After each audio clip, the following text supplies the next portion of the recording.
What I'm saying is, I don't lament over the path that I took, and I don't look back and try to blame somebody. All I know is whatever situation I am living in right now is a result of my situations, of my choices.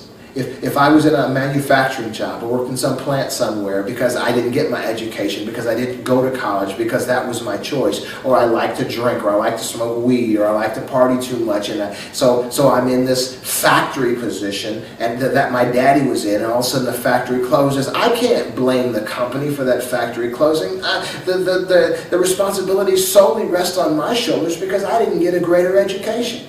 And I'm always, as long as there's somebody else that's doing something that I could have done, how can I blame someone else for my failure or my lack of success?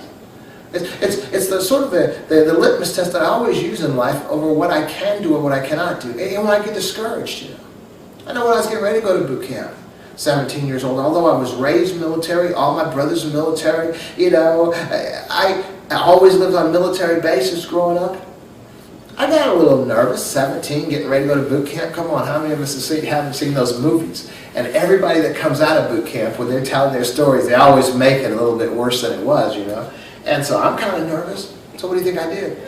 I went out to the base, right pat, began to look around at the GIs, how out of shape they were. I was a martial artist. I was in good shape. And I'm thinking, that guy has like a spare tire. If he can make it, I can make it. Now I have the spare tire.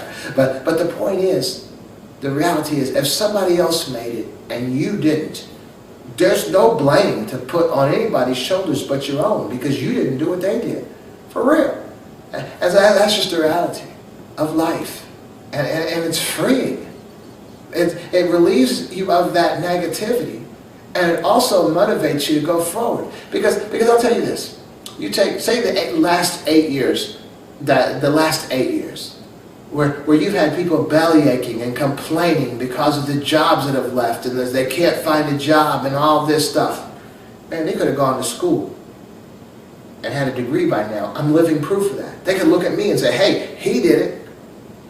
And so even on this program, this is all I've been speaking for the past like 8 years or more. Is that we need to stop smoking weed. We need to stop drinking alcohol. We're at war. We need to get educated. We need to stop breaking laws. We need to get armed legally. We need to stand our own ground. I've been saying this pretty much every program for over 8 years now. What are we doing? And I've been trying to be the example in front of it, okay? I don't smoke weed. I don't smoke. I don't drink. I try to exercise. Stay in shape too. Get yourself together. That's another one. I try not to break laws. I guess I do have kind of a heavy foot, depending on what time, how late I am going to work. But I try not to break laws. I got educated. I got armed legally. #CCW.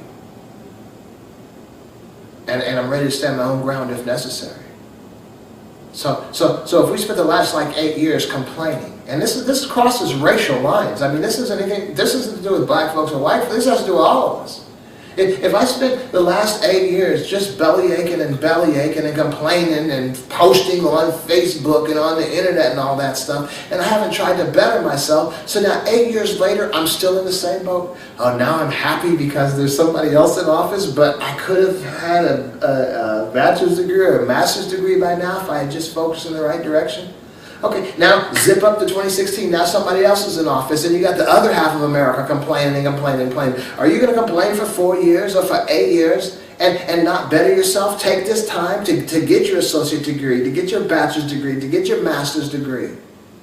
And so when this 8 years is up, and it will be up eventually, 4 years or 8 years, you'll be a better off person than you were when you started. Or you're just going to be happy because now a Democrat's in office and your life still hasn't changed in the past 8 or the past 16 years. This is what I'm talking about, man.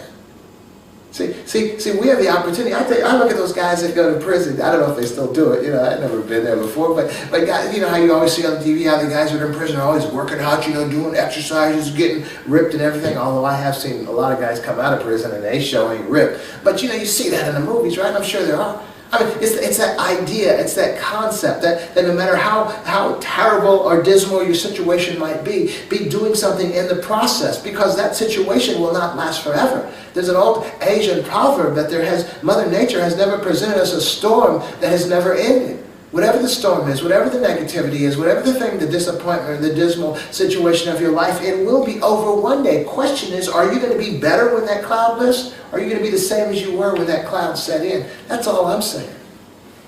Use your time wisely. There's another old saying that if you love life, you don't waste time, because time is what life is made up of. Time continues on.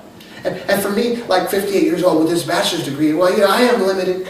I'm limited in one way, but unlimited in another way.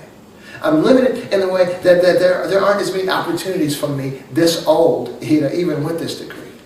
But I'm unlimited in the fact that the example that I have lived in front of my children has forever affected the trajectory of their lives, okay?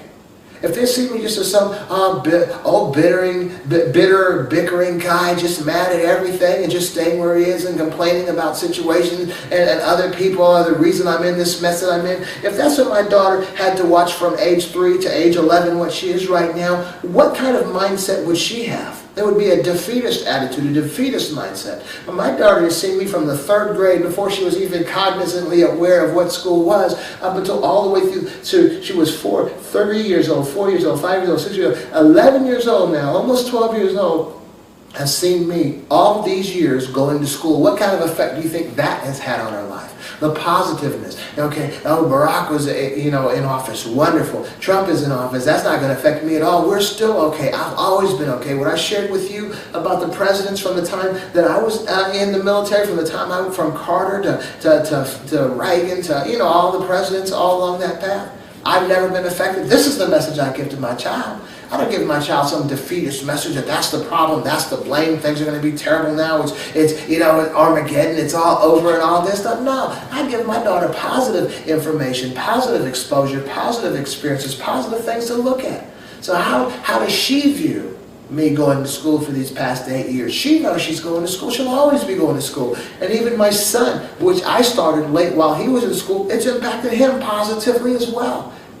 What I'm suggesting is, so your positive actions and your positive mindsets will never be a detriment, will never be negativity, will never be something that will be of ill influence, but your negative attitude will. It'll stagnate your growth. It affects and stagnates the potential growth for those little eyes that are watching you, and there is no good in that whole blame game thing.